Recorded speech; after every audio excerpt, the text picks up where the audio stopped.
که مشترک ژوند پر لسو مساوي حصو وویشو، نو د دا لسو حصو څخه یوه حصه و مینې ته ورکول کیږي، یوه حصه مینه د احساس دی، دا څه دي. لیکن 9 حصې یې گذشت دی، حوصله ده، یو بل درک کول دي، در یو ځینې خبرو پښه اړول دي، او یو د بل دپاره د کوچنی خبرو څخه تېرېدل.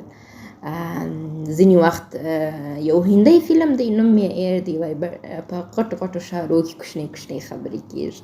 نو په رابطه کې غټې او کوچنۍ خبرې راځي، هغه باید موږ قدم تر واخلو او گذشت ولرو او هیر یې کړو، بخښه وکړو، حوصله ولرو.